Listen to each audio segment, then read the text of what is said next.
You know, I've been gaming for 30 years now. 30 freaking years. I started my first video game from a colorless Game Boy in the back of a rental van during a trip to see my family in Texas. Shout out to my Lone Star brothers and sisters out there, by the way. Playing Madden 94, and since I didn't understand football as a 5-year-old, I would run backwards on kickoffs and give the other team a safety, to which, if you know anything about football, is not a good thing. From there, I advanced to the PS1, playing Metal Gear Solid, Game Boy Color with Pokemon Red, and eventually N64 with Ocarina of Time and GoldenEye. In my latter grammar school years, I obsessively played GTA 3 on my PS2, or watched my buddy Brian play this game called Halo from this clearly inferior Xbox.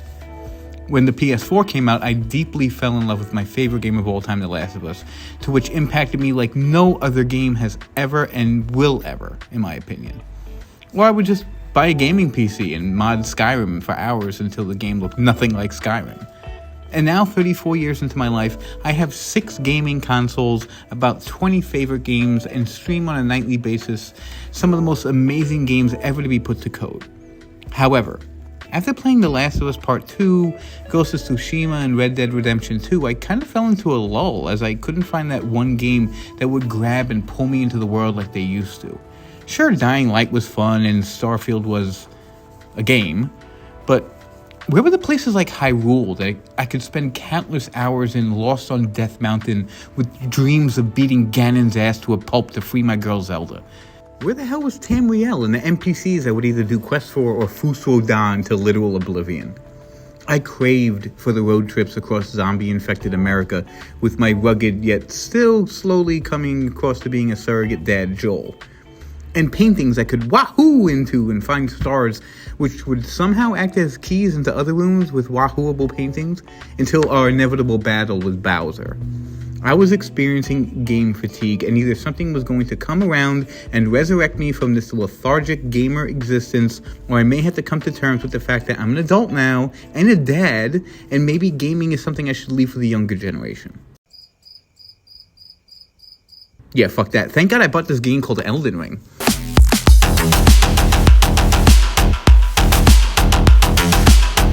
What's going on, everybody? It's your buddy Muddy, aka AJ from Queens, and before we get started today, I wanted to simply thank you for clicking on the video to hear another one of my utterly useless takes on video games.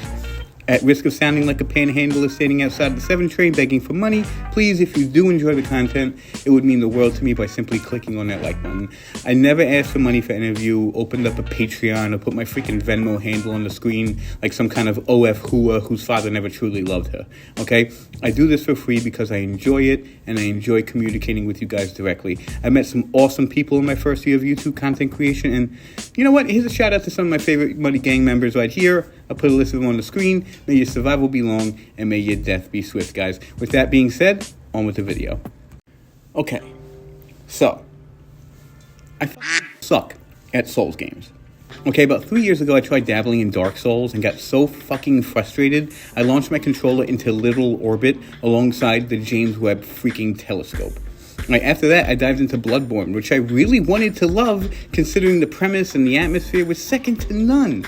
But for the love of God, no matter how hard I tried, I couldn't get to a point of saving and would wind up dying and respawning back to the same spot every time, every single time. That controller is somewhere hurled alongside Voyager 1.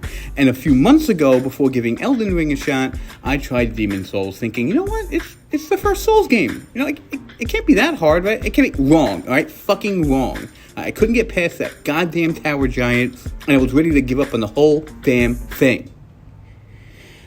But then I bought Elden Ring. Now, full disclosure, this wasn't my first time playing Elden Ring. When the game first dropped, I remember jumping on that hype train immediately so I could see what all the rage was about. I mean, PewDiePie loved the game, and he's Sweden's internet darling. So I went on eBay and I bought myself a used hard copy of the game because I'm cheap as fuck, and I popped it in for my first playthrough. I remember how excited I was to step into Limgrave and see the whole world at my fingertips. I talked to that Debbie Downer who basically calls you a virgin with no friends, got absolutely grounded into fine dust by that golden tree sentinel asshole, and popped back into my side of grace.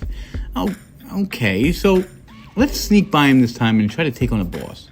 So I creeped into Groveside Cave and just to fight that half-wolf, beast-looking man of Faramazula. And I shit you not, it took me around 20 attempts to finally beat him, but when I did, it was like I had sex with freaking Sydney Sweeney. Absolute elation.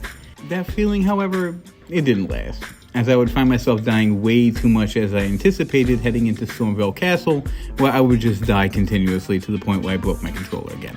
If you haven't noticed, that is a terrible habit of mine, and I have anger issues. I guess these kind of games aren't for me.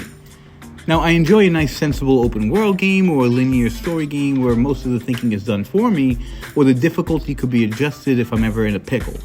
I mean, dude, I got bills to pay. I got a shitty job, a kid entering his terrible twos, and a laundry list of mental illnesses to deal with. Why the fuck would I put up with this game trying to frustrate me at every twist and turn? But then something hit me.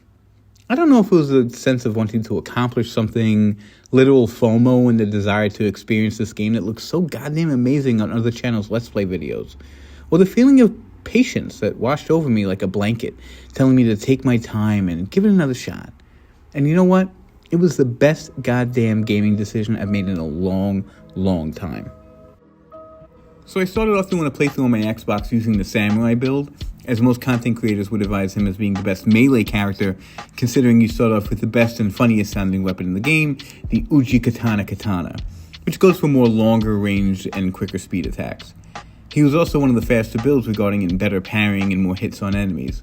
Finally, he was giving a bow for ranged attacks in the event that you want to get some damage from a distance or knock down a few pesky aerial or dangling enemies. That turned out to be immensely wise, because a smart build, game plan, and patience is the key to winning at this game. So there I was, off on a new run, conquered Limgrave's tutorial-like environment, and even snatched up a couple new weapons and Ashes of War along the way. However, this time, instead of heading straight into Stormvale Castle like the game wants you to do, I went eastwards to explore, and that led me to some cool little discoveries, like the Mad Pumpkinhead boss fight, the Tibia Mariner, and the Dragonburnt Ruins. All of a sudden, I was learning how this game was meant to be played. I mean, you couldn't simply just jump into the big leagues like other Souls games made you do. You had to earn your keep, level up, lift some weights, read some books, and show up to Godric like, who's the bitch now? If anyone got that reference, congratulations. If not, please watch the early 2000s teen comedy The New Guy, starring DJ Qualls and Eddie Griffin. Oh, and every young boy's punk rock dream girl in the 2000s, Eliza Dushku. God, she was hot. Anyway, what were we talking about? Oh yeah, Elden Ring. Now after God bitched the Golden, I realized that I hated my Xbox, so I started a new one on PS5, playing as a mage, which is the one I'm currently playing now on my live stream every night at 11 o'clock. Shameless plug! And holy shit, is being a mage fun in this game. About 50 hours into my mage build, and I just beat Margit, and honestly, I can't even express to you the feeling of accomplishment I've had with this mage guy. I mean, the game took everything challenging about Dark Souls, expanded it to a massive open world, and takes patient character building to a whole new level. Is it frustrating at times? Absolutely. I mean, those spiked wheeled dungeon traps are worse than freaking chlamydia. But when you finally make your way past them and into the boss fight, knowing that if I die, at least there's a Shrine of Marika there to start over, you feel a little bit more at ease. Now, 60 hours into my current playthrough, and I can say with absolute certainty that this game has saved me from that video game lull I was in. I mean, let's talk about graphics for a second. I love a game with phenomenal graphics. Now, they don't always need to be super photorealistic like The Last of Us Part 2 or Ghost of Tsushima, but instead this game took a page out of both Skyrim and God of War's book, and that I went for what Bethesda's art director Matt Carafano calls epic reality. Overly exaggerated gothic structures piercing through the clouds, mysterious ruins as ancient as time dominating the landscape, crisp snow-filled mountaintops blinding the player's eye in such pure whiteness, and vast green fields stretching out to the edge of the world with endless possibility. There isn't a moment in this game you couldn't pause what you're doing, look around, and not being taken back by the world that FromSoft has created. You know, I recently watched a video by my homie The Act Man, sub to his channel if you haven't, who went over Elden Ring's hottest takes and found it absolutely laughable when he called out Quantum TV, or whatever the hell that guy's name is, for claiming this game's graphics were dog shit, quote unquote. I literally don't know how someone's eyes could allow their mouths to communicate that, let alone process what he just said, and said, you know what?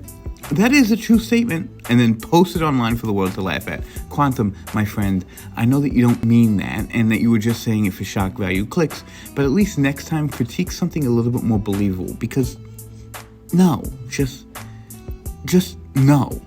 Alright, next let's talk about exploration.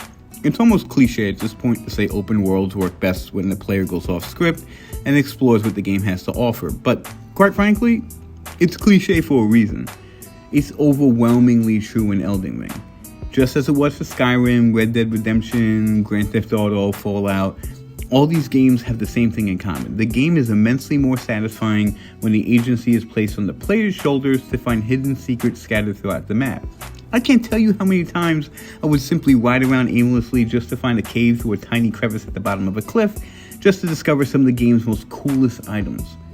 Heck, one time I cleared out an entire fort, went to the highest rampart of the tower, just to open up a chest and be teleported all the way to literal hell on earth, aka Caelid.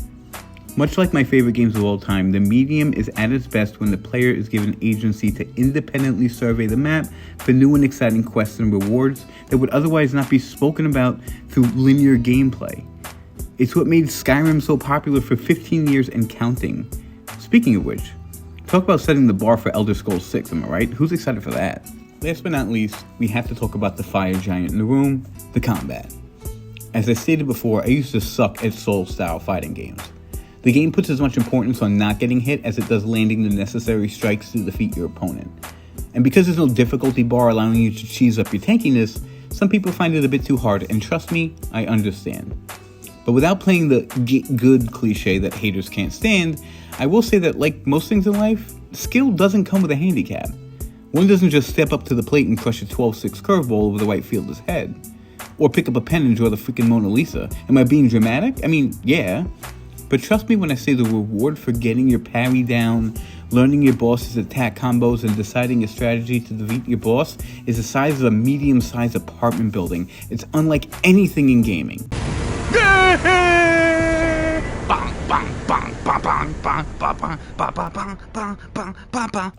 And you know what? If people like Quantum TV and others can't handle that, then maybe this game just isn't for you. I'm positive that you'll have more fun playing Animal Crossing. It's okay. There's no shame in playing T-Ball or color by numbers as an adult. You do you. Was that a bit too harsh? Nah, fuck them. All in all, it's been said time and time again by countless YouTubers, but it wouldn't be YouTube without Muddy's take on it, so here it is. Elden Ring was 100% worthy of Game of the Year. And quite frankly, it'll be going down as one of the top 5 video games I've ever played in my entire life, sizing up with giants like Ocarina of Time, The Last of Us, and Grand Theft Auto 3. For a game I was hesitant on trying to begin with, you gotta admit, that's pretty damn impressive. But that's all I have to say about that. Leave a comment down in the comment section. Let me know what you thought about Elden Ring. You think it's a top 10 game of all time? Top 5 game? Top 1 night? I don't know. But you let me know. And please like, share, subscribe to this video. Once again, it's your buddy Muddy, AJ from Queens. Thanks again for watching the video, guys. Until next time.